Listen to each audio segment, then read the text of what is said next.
Microphone check, 1 2 1 2. Good stuff. Let's see if YouTube starts streaming automatically. It says starting.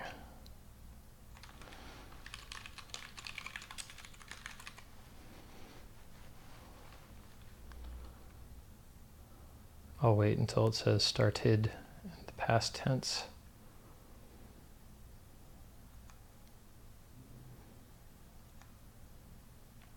All right, so YouTube says we're live. We got a couple mods in here in case anyone posts any silly stuff like naked pictures. And today I'm basically answering the question, aside from what I get asked from chat, as to whether one should become a programmer or not. So first I'll confirm that everyone can hear me.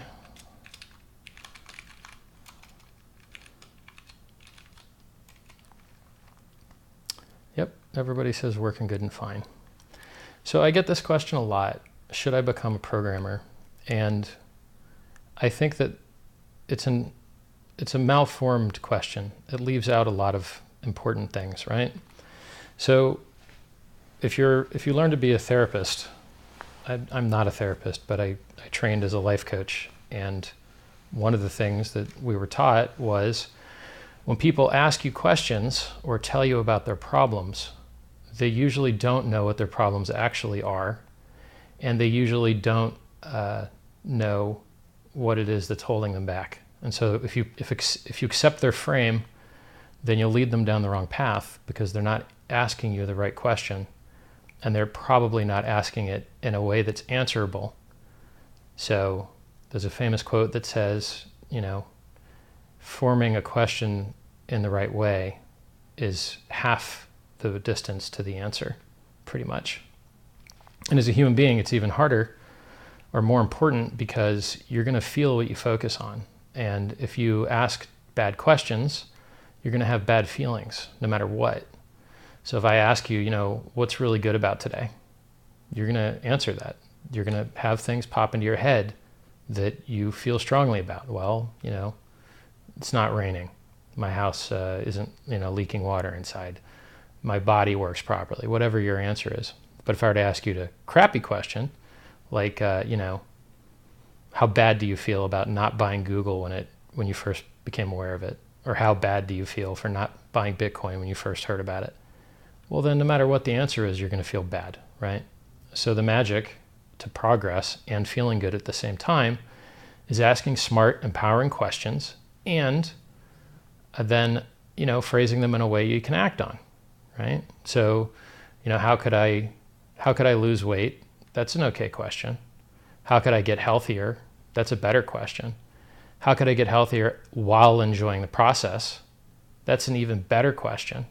And the better your questions get, the better your answers are going to get. So when people say, should I become a programmer? Well, that's a means to an end. I mean, it's not really an end emotionally, right? So why do you want to become a programmer? Is it because you want to become wealthy? Is it because you're interested in the technology?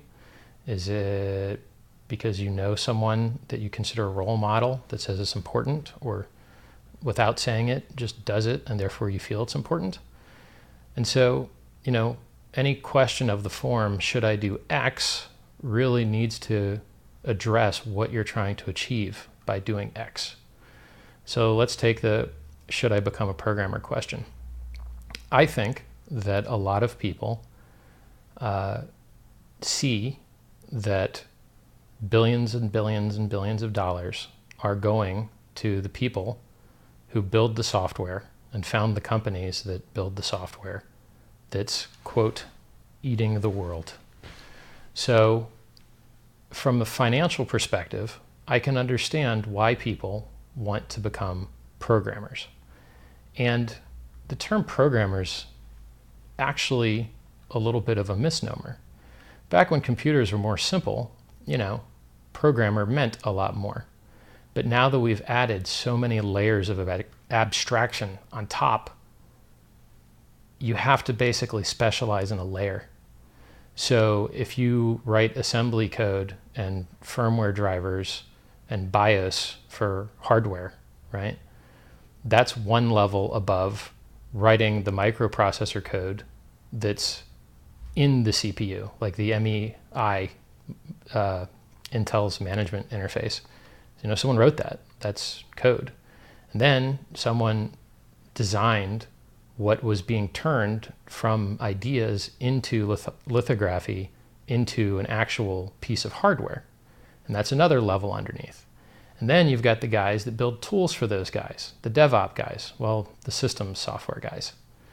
So you could either build languages and understand computer science and complexity theory, or you could design CPUs, or you could design firmware that goes in CPUs, or you could design firmware that goes in BIOS, which gets in between CPUs and the rest of the system, or you could write actual software that kind of runs in the OS, or you could write operating systems themselves, or you could write apps which live on top of all those, or you could use frameworks that make it easier for you to release a product without knowing any of those other things. And so the world is so complex now that when you say, should I become a programmer, it almost doesn't mean anything, because you have to choose your level of complexity that you want to interact at. So if you're artistically inclined, then you may do better on user interaction, user experience, what's referred to as UI UX, because it has more of a graphical feel. If you're more of a theory person and you like, thinking about ideas, and you're okay with like staring at a problem and just staring at it for a very, very long time, then probably the lower levels of abstraction could suit you. So this means that the phrase, should I be a programmer? One, you need to address what's your goal, right? Is being a programmer your goal? Is being rich your goal? Is being a programmer your goal, or is just getting smarter, right? Like, you have to know why you're doing it. Then once you've discovered why, you have to choose a spot on the stack. Do you want to be closer to the user, farther from the user? Do you want to empower other developers? Then at some point, you're going to have to decide, if you are going to write code, you're going to need to learn some languages. And the languages that are the most useful for actually building things are also not the most useful for teaching, right? So if I wanted to teach you how to play American football, I probably wouldn't get out the clipboard and start drawing X's and O's and lines and getting super advanced with you. I'd probably just start with a ball and hut, right? And programming's the same way. So computer languages are similar to human normal spoken languages. There's tons of them, but they're all kind of meant to serve the same purpose. As a matter of fact, the purpose that they serve is so interchangeable that we have a term that describes all of the computer languages which are able to do all of the things. And they're called Turing complete, after Alan Turing. So you can do anything in a Turing complete language that you can do in any other Turing complete language. Sometimes it's just a lot easier and doesn't require as much hard work. So there's a funny saying called Greenspun's 10th law, which is funny because there's not a 1 to 9. They just started at 10 for fun. And it says something to the effect that any sufficiently advanced software project will have an ad hoc, poorly documented version of Common Lisp written in it. And the reason that that statement exists is because as you develop and you run into problems, you tend to want solutions that aren't there. And then when you want to implement those solutions, you either have to search the whole world to see if anyone else has already solved it, which is very time consuming because these guys don't spend a lot of time marketing, right? They're busy coding. So you don't really know what's out there. Maybe someone else already did solve your problem, but you didn't search the right terms or he didn't do the right marketing, and you don't find each other until you found out that you solve the same problem twice. So the cool thing about Lisp, in my opinion, and I am biased because I learned this in middle school when I was, 12 years old. I'm not sure, 6th grade, whatever 6th grade is in America. We learned scheme in 6th grade. So I use a lot of parentheses, and I like macros, and I like recursion. And so basically a macro is, if you have to write code, well, that's one thing. But you could also write code that writes code and treat the software like data. And that's the maximum flexibility that can possibly exist. And that has a plus side and a minus side. So the plus side is you can dream up anything imaginable and do it. But the minus side is it's really hard to pick up where other people left off because they also dreamt at the edges of their ability. And so you find less collaboration and more like, I think, started and stopped projects, basically. The more powerful the language is, because there's less guide rails, and those less guide rails make it harder for people to cooperate, because you've got to basically sync someone up more because they started less down your path, right? Because your path is so much more different. Whereas things that are more simple, that don't have so much functional macro-based stuff, it's a lot easier to get up to speed on because everyone's starting at a very similar place. And you've also got kind of whatever won the battle, right? And so this designing of languages thing has been around for a really long time. And sometimes worse languages win. And, the amount of better a different language could be is not ever better enough to cancel out all of the transition costs, right? So it wouldn't make sense to switch.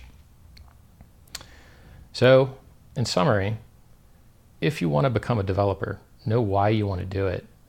And you should probably stop asking whether you want to learn or not and just read a little bit. So every day I read a couple pages of Hacker News, which is news.ycombinator.com, because it's the most dense collection of intelligent human beings that I've ever found. It has extremely high signal to noise ratio. And if you try and be funny, they ban you. So it's not a place for funny. If you try and be funny there or political, you're going to get banned. And that's the reason that community still has value, because they've banned so many people. And you might have to endure a ban before you realize the strictness of the situation. I know I have. I like to be extreme, so it's easy for me to get banned places, which is why I like to talk amongst my own community, because I'm not going to ban myself, and we can talk about whatever's interesting. And I maintain the high signal to noise. So you could stop thinking about why you want to be a developer and stop thinking about whether it's a good choice and actually just learn some code, right? And get a hello world out there. I'm like, if I were to learn a language now, it would be Common Lisp or Clojure or something very functional, because I believe in the power. Now, what's the downside to that? If you were looking for a job, you're probably going to get less job offers. If you were looking to work with other people, it reduces the number of people you can cooperate with because there's not as many people on that paradigm. And there's a chance that you go down the same path as most other people did, and you run into less libraries that you can use.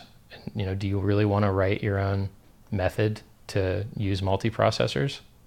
You'd rather plug that in, right? Do you really want to write your own way to talk to the network card? You'd rather drop that in, right? And then you find out that certain ecosystems have a lot more components that you don't have to build yourself. And so, there's wild popularity with JavaScript because it is the language of the browser. And because JavaScript's the language of the browser, and because everything is browser-based, or more things should be, I love browser-based things, which I'll explain in a minute why, then you kind of have to learn JavaScript anyway to run things on people's clients, their web browsers. And so if you've already had to learn it, you already know it, well, then you discover, now we can have JavaScript servers, and you end up with Node.js, and Apparently, the Ethereum EVM also is very JavaScripty, right? Now, real hardcore computer science bros that maybe know more than one language, they're not happy about the whole world being JavaScripty. It's kind of like Eternal September, when the internet had a very high signal-to-noise ratio because you had to be real smart to use it, and then AOL kept sending out disks, and kids would get summer vacation or come back from summer vacation in September, and then Usenet would fill up with idiots. And then basically as soon as the internet, got popular enough, it lowered the signal-to-noise ratio of the whole thing. So there's a lot more stupid people, and it's very hard to maintain a community free of the noise of stupid people and unfunny people because they're so much more numerous. And so communities will come and go. Dig came and went. Reddit kind of came and went. It's very hard to maintain a high signal-to-noise ratio.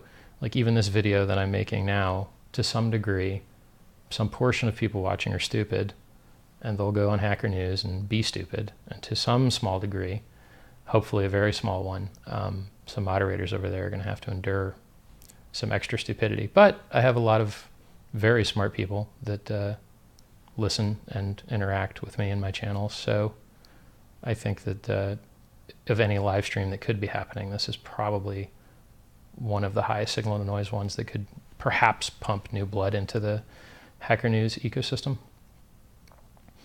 So you have to choose your level on the stack. You have to know why you want to do it. There's a difference between different languages. The most powerful languages let you treat the code as data so that you can make other programs which manipulate that data.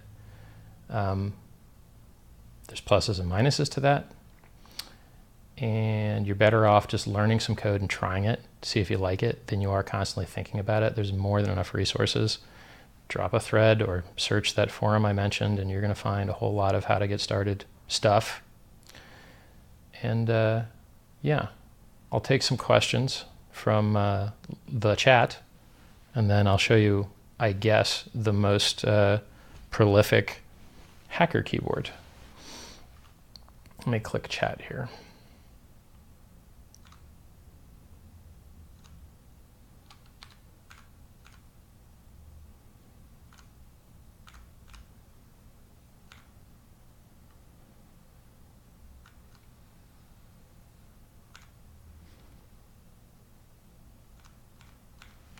I wonder if my escape works on this keyboard.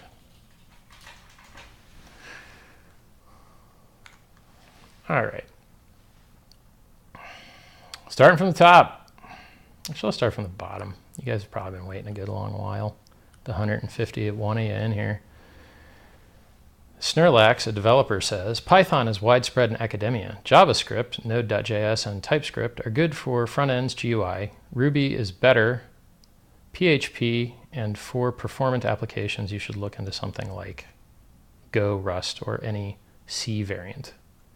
Yeah, if you're asking the question, should I become a developer? That's all Greek to you.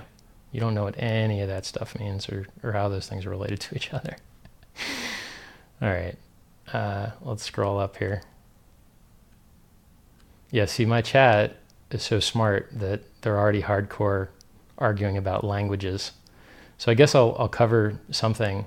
So if you read Hacker News every day, but you're not a developer, you're going to learn which systems work better for certain things, even though you might not be able to personally implement them, right?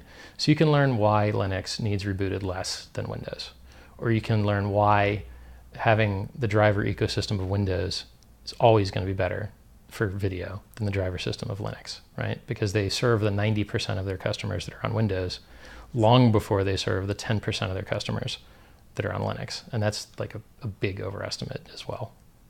Desktop Linux, probably not anywhere near 10%.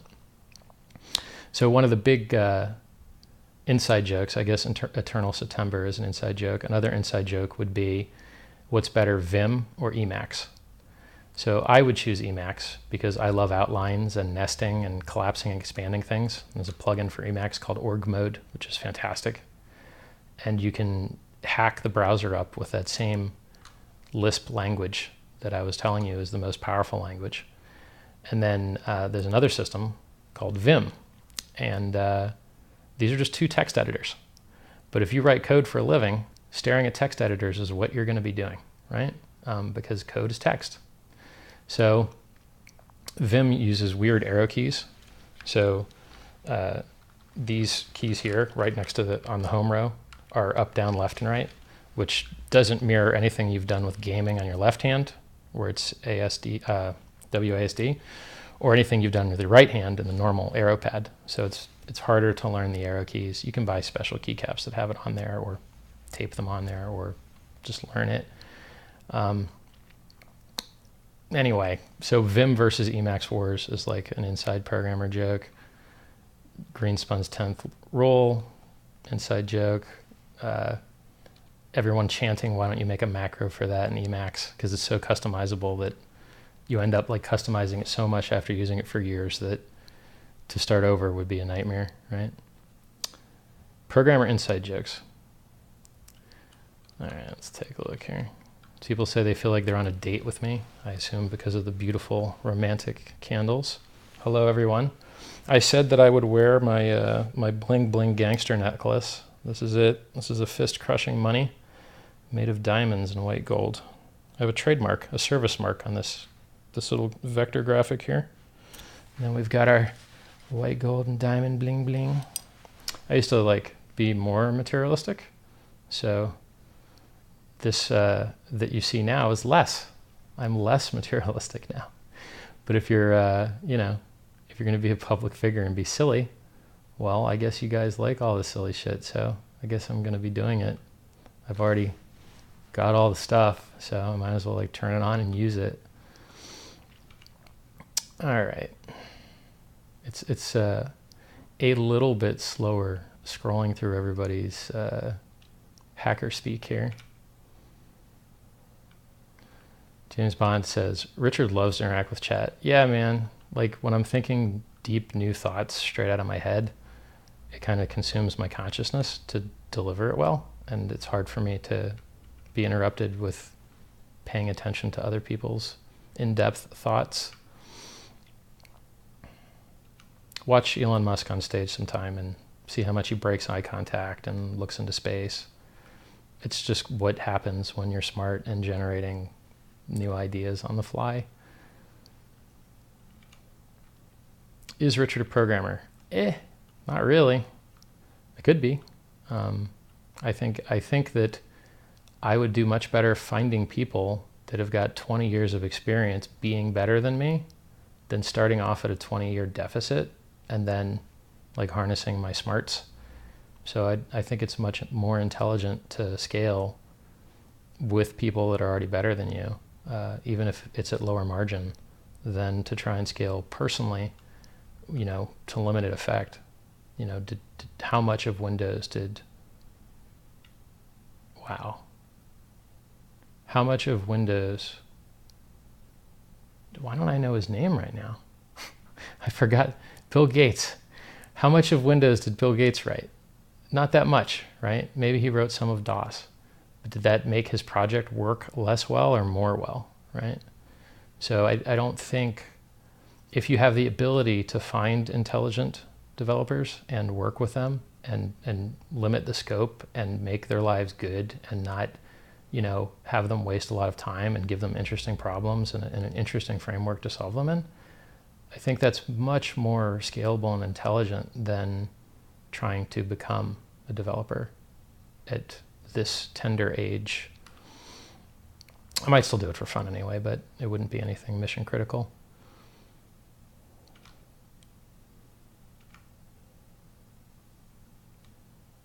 Richard, please post the link.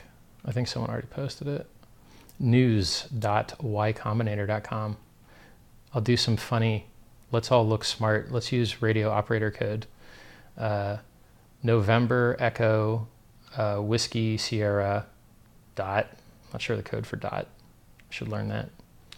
Yankee Charlie Oscar Mike Bravo India November Tango, Oscar Romeo. I might have skipped a letter in there. ycombinator.com, Charlie Oscar Mike.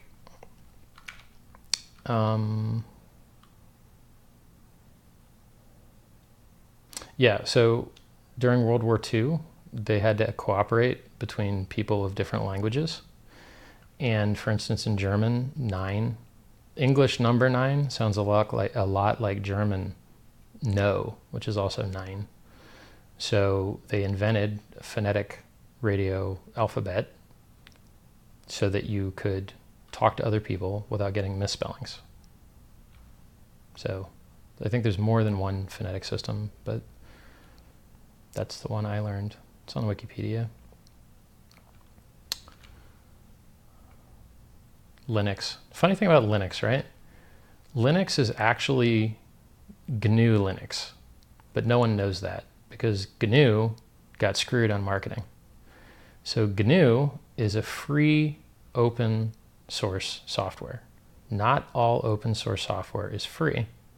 Just because you can read the source and edit the source doesn't mean that you can't just like close it and screw the next guy. So some licenses let you screw the next guy and restrict him, and some licenses require that you treat the next guy as you were treated in regards to, hey, I got this stuff, then I changed it, now you can change it. And that comes down to a long time ago, there was a printer that needed to work differently, but they wouldn't open source and let the programmers that were using it fix it. And then it basically started the digital rights management war regarding software control. You know, it's a tragedy of the commons that in software, free software can't buy ads because it's free. So you're busy always trying to find a way to make money to, you know, keep the lights on. And then the for-profit companies hire all your good talent with more money, out-advertise you with more money, train and onboard people with more money. So there's huge, gigantic advantages to being a closed source software company. And only in rare cases has open source, which most people confuse with free software. It is not. Free software is more of a social movement, whereas open source is more of a, you know, they're not about the politics, basically. If you're a media creator, you're using Windows or Apple because you need drivers for all your peripherals, and you're just not going to get them on Linux. Let's go down the list here. Do I think 2018 will be the year of the BTC fork? What's your take on BTC Gold? I don't know. I think BTC Gold is a pre-mined kind of airdrop-ish kind of coin, but since it has replay protection, I support all of those. You know, if you want to roll out a new crypto project and onboard all of the existing BTC holders to like prime your ecosystem, and you're willing to pay, quote, pay with tokens, well, cool, you know.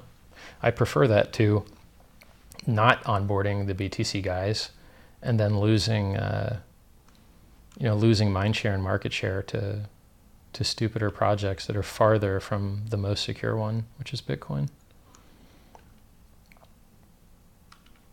Scrolling through chat.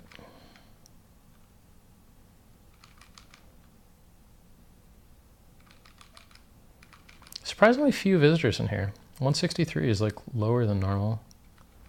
I don't know whether Bitcoin price is doing something crazy or I suck, or because I'm streaming the way I am, I'm not getting accurate logs. Richard is the Lady Gaga of cryptocurrency space. Compliment. Well, thank you, sir. She is very talented. Fashionable and good singer without auto-tune. Good piano player too, I think.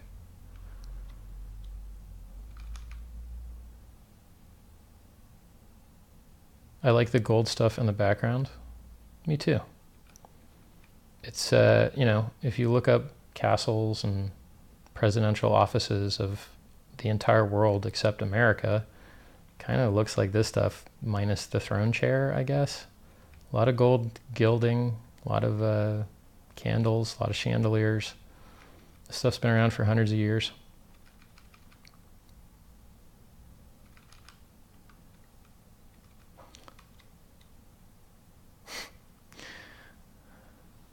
So funny. I just reread I feel like I'm on a date comment. Somebody's talking about Python and TensorFlow for deep learning. Yeah, if you're going to do machine learning, TensorFlow is the best open source way to do it. And then if you need to glue together your parts, people use Python to glue their parts together. So a lot of times you'll have one programming language that's good at one thing, and then another one that's good at something else. Then you use both. Basically, yeah. Okay, so this is super important. And I forgot to mention it earlier. If you're a photographer, there's two kinds of photographers. There's gearheads that just love to talk about lenses and cameras and sensors, but they don't spend much time shooting. And then there's artists that just treat the camera like a tool and shoot a lot. And so the people that shoot a lot know better about composition, getting the model to do what you want, body posture, lighting, all that stuff. Because none of that stuff comes with the camera in the user manual, right?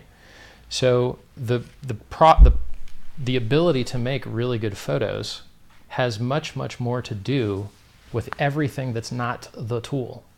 So the camera itself is a very small part of making something beautiful.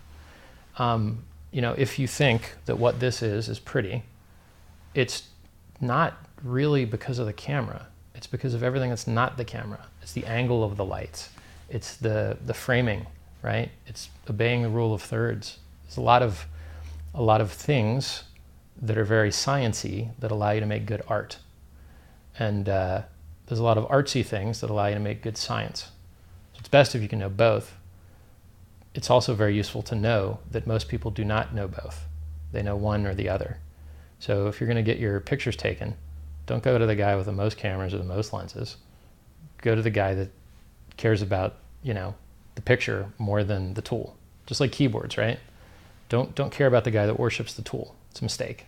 I happen to be good before the mistake, but if I weren't good before the mistake, this fetish of having a really good tool would bring me farther from progress, right? Because you'd be much better off learning how to use the tool better, right? With hand positioning and stuff like that than you would be with a better tool. Programming is the same way. You would be much better off learning how to program better in whatever language you know than you would be by learning more languages. And it's the same case with language and human languages. You're better off learning how to say better things in the language you know than you are learning how to say the same stupid stuff 15 different ways. So don't learn more languages. Learn how to use better the one you know. Don't buy more cameras. Learn how to use better the one you know. Don't buy more keyboards. Learn how to use better the one that you know. Once you become a master and you just feel like screwing around and having the best of a thing, you're not concerned as much with performance, then you can entertain tool fetishism more. I kind of like having the best of stuff, so I've got the best screwdrivers, the best everything that I can find, right? Pareto efficient. If something's like way outside of reasonable priced, I'm not going to screw with it. Going up the list here. My programming background, I just learned Scheme in elementary school and read Hacker News every day. So I understand a lot about frameworks, editors, version management, Scrum, Agile. I know a lot more about developing than some developers because I'm learning about tools and they're writing code. So I might know more about the tools of coding than someone that is a great coder because they're busy being good at coding. Instead of memorizing different ways to do things, they're actually doing the things. So from this perspective, I would make an ideal generalist or human resource guy that hires people. I know how to test people. I know how to give a fizz buzz. I do generalism very, very, very well. And I think because of the marketing, crypto, It's kind of a perfect storm for, like, if you're a really good dev and you want to build something amazing, message me, and I'm working on truly amazing stuff, and you can see it and you'll like it, you know? And the cool thing, building really cool stuff doesn't matter if no one ever uses it. Writing a really good book doesn't matter if no one ever reads it. So part of being really good at anything is finding the other half, right? So you could be the world's best basketball player, but if you never get signed because your manager didn't do a good job, then it's a tragedy, not something wonderful. If you're a really good developer and your project never gets used by many people because the marketing wasn't there, or the scope creep just destroyed it, so you guys ran out of money before you hit market, or once you hit market, you didn't find fit and you didn't pivot fast enough. I mean, I could go down a list of ways. I mean, I've had failed soft projects. I've hired developers before. I've lost $1 million on it. I mean, I've been through the mistakes to learn what's better and what's worse.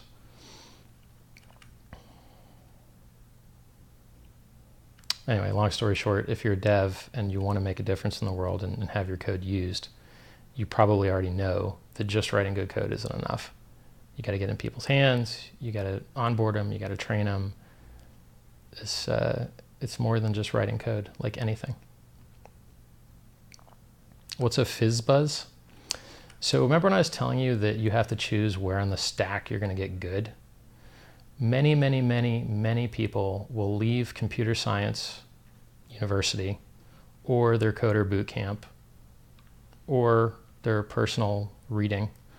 And then you have to have a quick and easy way, preferably a minimum time-consuming way, to tell the difference between a bullshitter and someone that can actually write code. Now, if you run into a bullshitter, they're going to hit you with every buzzword. And they might be like me. They might be reading Hacker News all day. You might be reading the same stuff. And then when you try and quiz them, hey, have you heard about these new i7 8700K processors? Yeah, I heard they overclock 5.1 gigahertz on air at 1.3 volts, you know, max out on a D15 cooler at about 87 Fahrenheit, 87 Celsius rather. Yeah, but what sucks is they don't have that many memory lanes, PCIe lanes. So they only dedicate like 32 PCIe 3.0 lanes to both video cards. And then, you know, anything that you can't even use all your SATA ports if you turn on certain M2 drives. Like I could just talk to you all day long about server hardware and bandwidth and double versus quad RAM lanes and all this stuff, right? But that doesn't mean you can write software. So FizzBuzz is a way to tell whether someone can really write software. And it's very simple. So I want you to create a list from the number 1 to 100. And for everything that's a multiple of 3, I want you to write fizz. For everything that's a multiple of 5, I want you to write buzz. And for everything that's a multiple of 15, or 3 and 5, as it is commonly phrased, I want you to write FizzBuzz. And then as you look into the problem, you discover that, you know, everything that's a multiple of 3 and 5 is also a multiple of 15. And then that's a little trick you can use to make your code more efficient. And then there's ways to do it with whiles. There's a way to do it with ifs. There's you know, many, many different ways to skin the cat of generating a list from 1 to 100 that says, you know, 1 to fizz, 4 buzz, right? You could literally actually just print it out manually if you wanted to like cheat a little bit and just do it in your head and be like, yeah, print that, right? So FizzBuzz basically is what the industry standard is for trying to tell the difference between someone that's a bullshitter and someone that can actually write code. Because if you can't write code that does that, you're not a programmer. You're not a software developer. You need to go back to school, period, right? And a very large portion of people will fail that first question off the bat.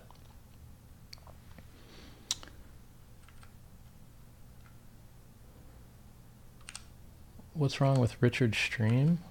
I don't know, nothing. Thoughts on Austrian economics? I don't know. It's an economic system. They all work, right? It's like thoughts on t-shirts. They all work. It's just another model which focuses on higher interest rates and savings, whereas the Keynesian model focuses on lower interest rates and maximum GDP growth. So Keynesian economics is going to give you overall more GDP with more booms and busts, and Austrian economics is going to give you lower GDP growth. However, in theory, it should have less boom and bust cycles. It's just been so long since anyone's even tried to have a inflation-free monetary environment that we don't really know what the result of Austrian economics would look like. It might do the deflation death spiral crap. Probably wouldn't, but I mean, the question is, who's going to be the first to eat austerity and implement a big tightening of the belt? You can't do it as a politician because you'll get fired, right? So like, how well did austerity work out for Greece? Not very well. So I don't, as much as my audience is libertarian Bitcoin maximalists, I'm not sure that Austrian economics would be effective compared to Keynesian economics in this system. I guess we'll know once Bitcoin becomes popular enough with its very low inflation rate, which, you know, is single digits, low single digits. I guess we'll find out how it works, right? As we take over national currencies, I hope. Somebody asked, do I think white people are smarter? Well, I think you can test whether people are smart or not, and I don't think white people test the highest. I think Chinese girls test the highest. So if you want to be a race-oriented person, you know, I'm not sure why you would want to do that, because the least important part of a person is the light they reflect. So, you know, I care about utility. I care about meritocracy. If you were a blob that lived in a jar and smelled funny, as long as you and I could work well together and create something beautiful, I wouldn't mind. Like, this is my blob jar of effectiveness. It's named Sam. Hi, Sam. Like, I don't care, right? I don't care what light you reflect. Or don't. I don't care if you're invisible. You don't have to reflect light at all. So I guess I'll show you guys a funny little hacker keyboard. So this is an IBM Model M, and it's a very unique little keyboard. It's very loud.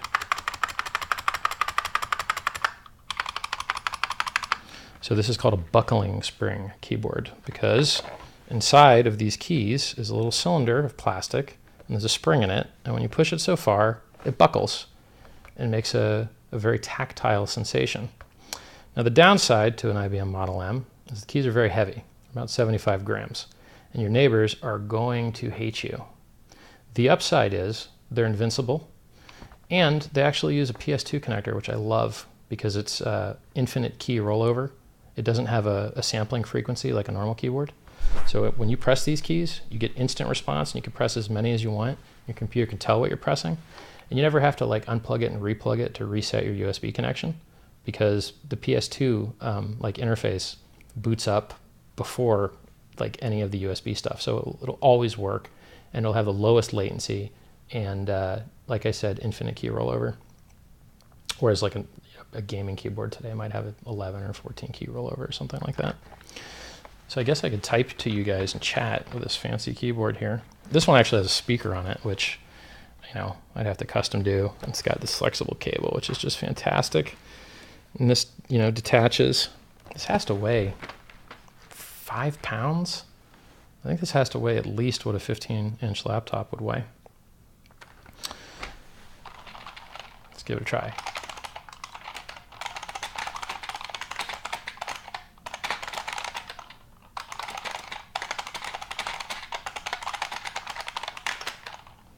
Yeah, if you try and like use this keyboard next to your workmates, they're going to be very upset with you. Now you could actually hack this to be quieter. You can insert, I don't remember whether it's velvet or some type of floss, but you can actually make the spring act differently, and then it's a little quieter. I have a version, they make a version of this that doesn't use a mechanical contact for key sensing. They make one that's capacitive. It's called a Model F, and they're rarer and harder to come by. They also make another one that's even better than the buckling spring or the capacitive. It's called a beam spring. And then if you're going to go down that rabbit hole of like different switches, you're going to get into Hall effect, which detects magnetism, movement of magnetism. And those are rated for like 1 billion uses or something. So you could get these really old Russian keyboards that have that kind of stuff. This is a nice keyboard. I'm more partial to the capacitive ones myself. So I'm more of a Topre switch guy, which is a rubber dome with a spring inside it. But the spring is just used for sensing capacitance. It's like when you go through the metal detector in an airport, it's not sensing ferrous magnetic material. It's actually sensing electrical conductivity. So, you can't go through with like an aluminum knife and not get caught because aluminum's not magnetic. You would still get caught because it conducts electricity, which is pretty interesting. People in chat are talking about keyboards.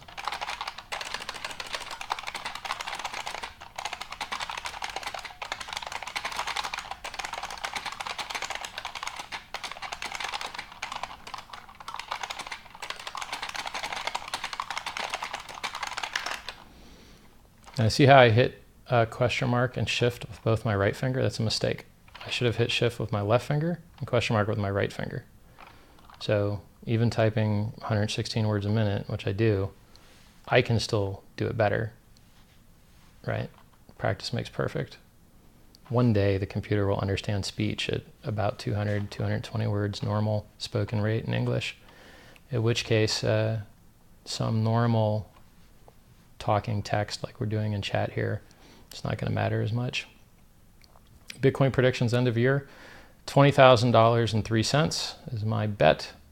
And I think we're coming up quickly on my 6K estimate. And I think we're at 4,500 today. So it's not that bad. 50% rise once Wall Street gets in. I'm happy with it. So I'm happy with that call. I just think we'll dip till midweek next week because Chinese holidays and LedgerX not turning on at the quickest possible moment. I seem to be the only guy that cares about LedgerX. I might be totally wrong about that. They might not actually ramp up fast. So, I mean, I've heard a rumor that they're going to slow start. So whatever that means. So maybe they don't want to risk opening up full blast and they do a slow start thing. In which case, I guess that supports the dip even more. Or even, it's hard to know what everyone else is thinking, right?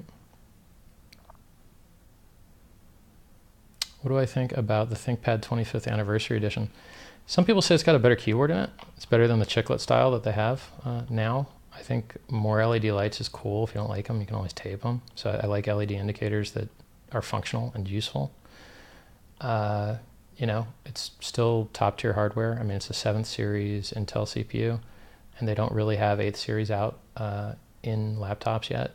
So not to any large scale. So I think it should be pretty cool. I don't think you really, if you're already on a good ThinkPad, you probably don't need to worry about transitioning to it. But if you were thinking about getting a new laptop, I believe ThinkPads are the best laptops for the Windows ecosystem, and maybe more. I mean, they've got great keyboards. I absolutely love the clit in the middle. It's just called a trackpad. It's also called a lot of nicknames for it. So I'm a big fan of the Lenovo computers, and it's nice to not have to be a generation or two behind using the Apple hardware. Apple is always at least one generation behind on hardware because they have a slower iterative cycle. And I'm a PC guy. Can we talk about the advantages and disadvantages of generalism? Generalism for most people is a terrible failure. All the profit in the world is paid to those that dig the deepest. If you get 4th place in the Olympics, no one knows you were there. But if you get 1st, 2nd, or 3rd, you're real popular and probably real wealthy. So that difference between 3rd and 4th is everything. So if you realize that we're unfairly rewarding to those that are outstanding, then it's very intelligent to trade breadth of knowledge for depth of knowledge. And it's the same with software development. Don't learn a language just to learn the language. Do a thing and learn what you need to do that thing. And then you won't have wasted time learning shit you didn't need, right? So I'm a big, big fan of learning in a pull system. I pull in what I need to know. I don't learn more than I need to.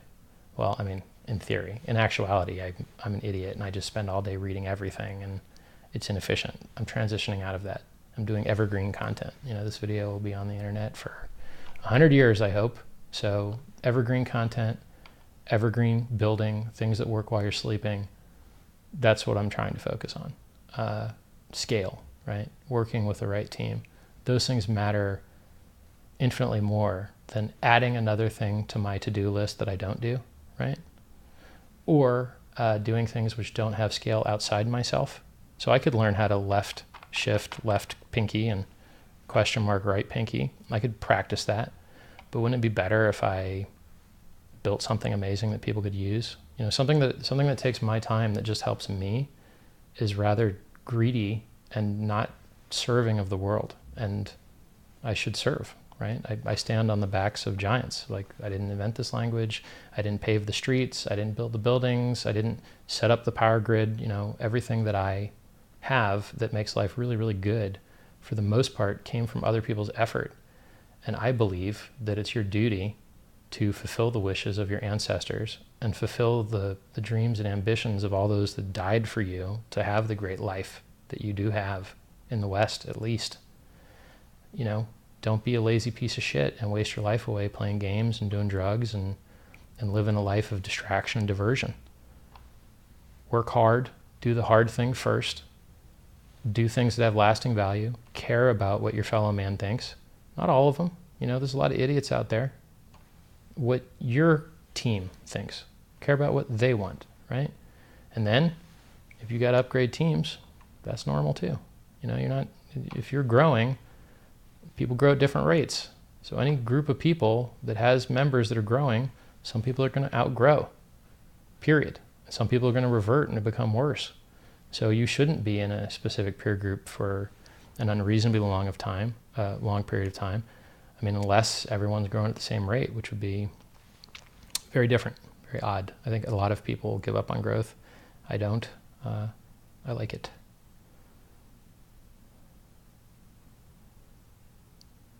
Longevity is important. Yeah, that's the end game, right? If you have more time, you can fix everything. But if you run out of time, you can't fix anything. A lot of people talk about the environment. The environment's going to be destroyed by a meteor unless we, the humans, go and grab the meteor and shift it a little bit to miss the Earth, period. So when people are willing to sacrifice short or mid-term progress for maybe a couple degrees of temperature, it worries me a little bit, because we could buy those degrees. Depends on whether the ice sheets, it's so complicated. The moral of the story is, if we had more people instead of less, we could make more progress faster. And technology is the only thing that'll save this planet. There will be a meteor. It will extinct everything that is here. 99.9% of everything that has ever existed is permanently extinct. And so if you don't want humanity to be one of that 99.9, and you don't want all the beautiful animals that are here to be part of that 99.9 permanently extinct, we need more technology. We need more progress. We need more science. The token thing I'm working on helps that. If you go and search SpaceX and search SpaceX CFD, they can't build rockets and modules to land on other planets without modeling how those are going to be affected by temperature, wind. They can't even get their engines to fire without vibrating and exploding without modeling all that stuff. So better computer models let us build better things in the real world to do crazy stuff, like go to Mars. Now, I don't particularly like the Mars idea. I'd rather we invested in longevity. But if it's Mars or nothing, I'll take Mars. And most people focus on nothing. Rate my sandwich apps, right? So I'm glad to be part of a project that should make the world a much, much better place.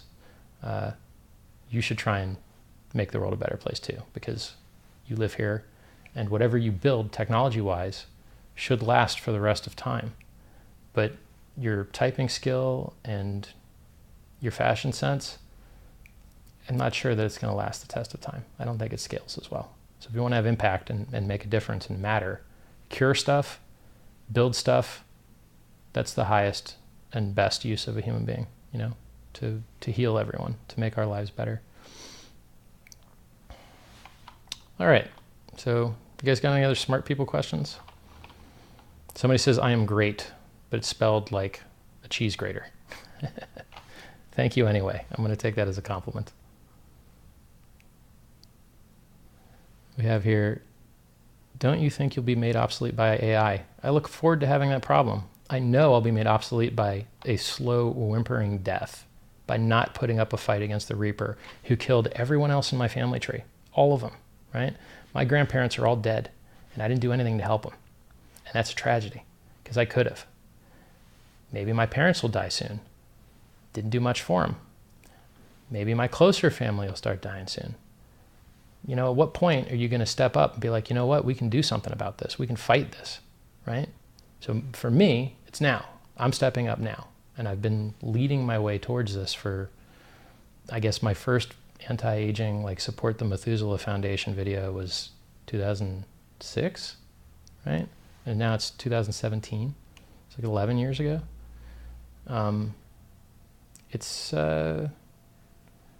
You got to have free time to do it, right? So you can either lower your standards and work less hours and get paid less, or just make so much money that you feel more free. You know, if I had even more money, I would hire 5 ghostwriters, have them each do a version of the book to a different vertical demographic, right? Like this is Sci-Vive for hippies, and this is Sci-Vive for business freaks, and this is Sci-Vives for stay-at-home moms. And then we would segment down each vertical. Some of the books would suck, some of them would be good. And right now I have no book. I have 250,000 words of an outline, which is, if written into book form, probably 6-7 books. And I need to do token stuff now because it's the time.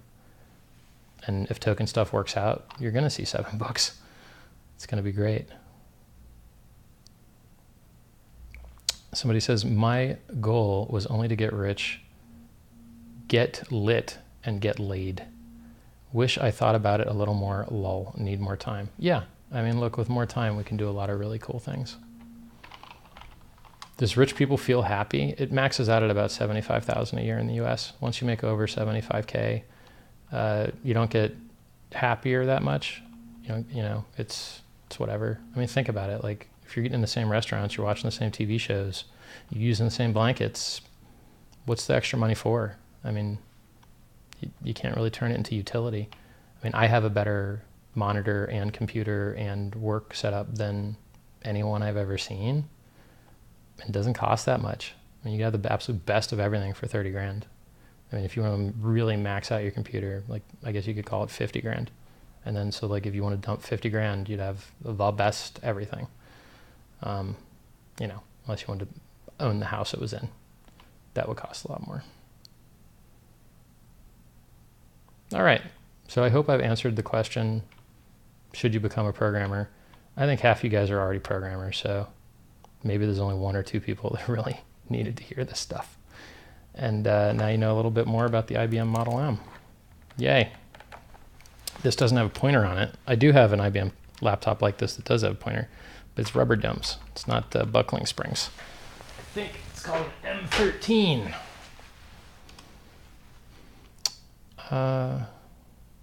What are my thoughts on Nick Szabo writing about the social scalability of Bitcoin? Oh, Nick's super smart.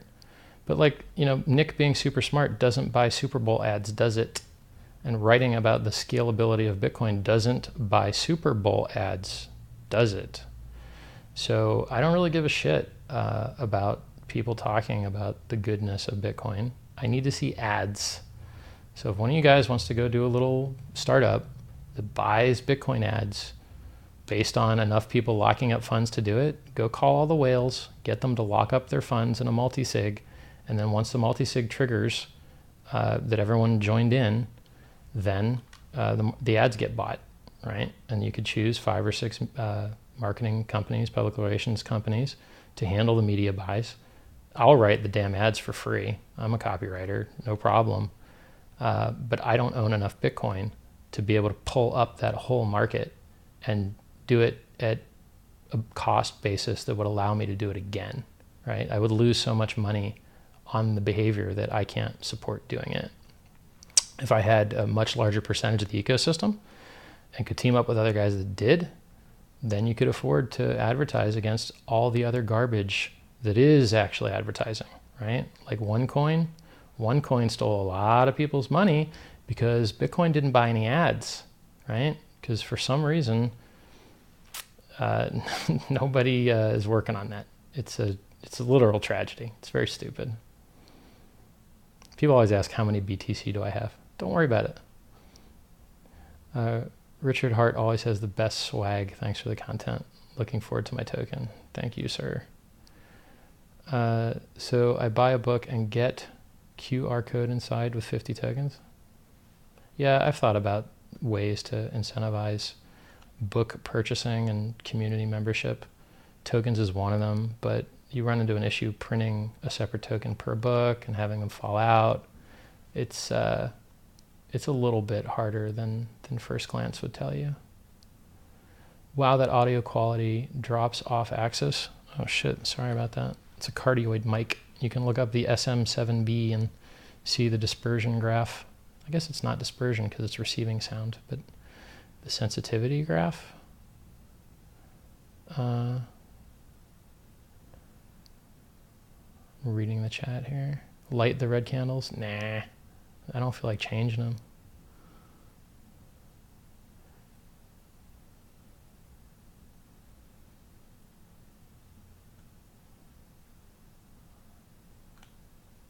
I don't think Bitcoin would benefit from a different governance model involving voting by funds, because most people are not qualified to decide properly on the technical decisions that would come up. So understanding economics doesn't mean that you understand consensus network failure and how that failure looks, right? So unless you've actually run experiments on a consensus network, you don't know how they fail, right? Oh, our nodes are banning each other. Oh, every block's getting orphaned. Oh, on down the list, right? So unless you've truly experimented with how these things break, the chance that you break it is much higher than the chance that you improve it. Just like the reason we have in medicine Hippocratic Oath, which states, first do no harm, because it's much easier to do harm than it is to do not harm. So I don't support idiots voting on things they're not qualified to vote on, which is why if you watch my politics video, I support voting tests. They're dangerous. However, they work everywhere else. So as long as you can get the test right, they should work there too. You know, Jim Crow was a long time ago. The problem with the wealth gap, you're never going to get rid of the wealth gap, ever. You wouldn't want to live in a world without a wealth gap. That's not happening. Yeah, don't want it. It's not good. It'd be like, when are we going to live in a world where everyone speaks English exactly as well? Nope, that ain't going to happen. When are we going to live in a world where everyone looks exactly the same amount of good? Nope. When are we going to live in a world where everyone's the same height? Nope. Like, it's a stupid, retarded question. Like, why are you, you don't want to live in that world, dude. Believe me.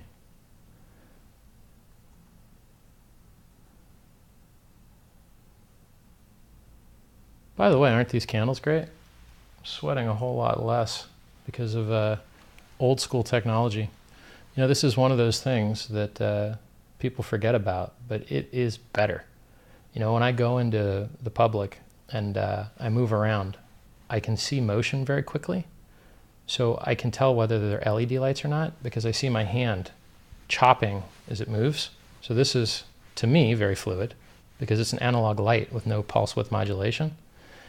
But when I go to, you know, stores to buy stuff, God, the chopping is terrible. You know, you go to try on some sunglasses, you're like, cluck, cluck, cluck, cluck, cluck, cluck, cluck. You're like, damn, doesn't this bother anybody else, right? So they're color inaccurate, they're phase inaccurate. I don't think phase was the right word. Their time domain, it's choppy.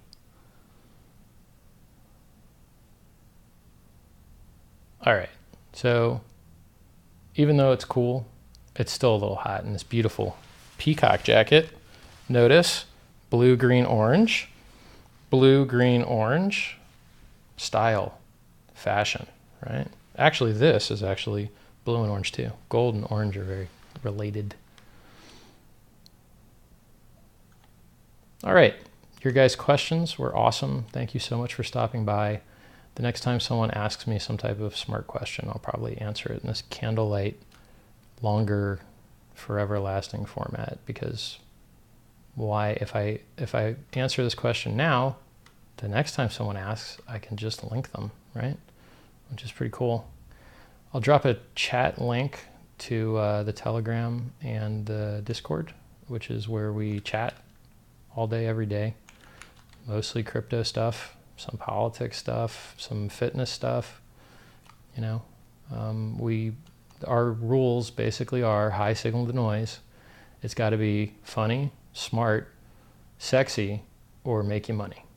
And since we're all dudes, for the most part, we got a nice lady named Ruth who's a mod, and we got Beauty Bubble. We got a couple nice ladies in there, but mostly dudes. So if you dudes want to talk about fitness and fighting and cars and all the stuff dudes mostly like to talk about and is on the covers of dudes magazines, it's an all right spot. So that's the Telegram link. And now I'm going to drop in the Discord link. I think I'm going to end up having a chat on every platform because, yeah, different platforms work better than other ones for different stuff. So there's Discord, there's the Telegram. One day there'll probably be some other forms. It's good talking to you guys. Keep it real, work hard, trade width for depth, learn Lisp, fight the good fight. Yeah, I guess that's it. Now I have to search.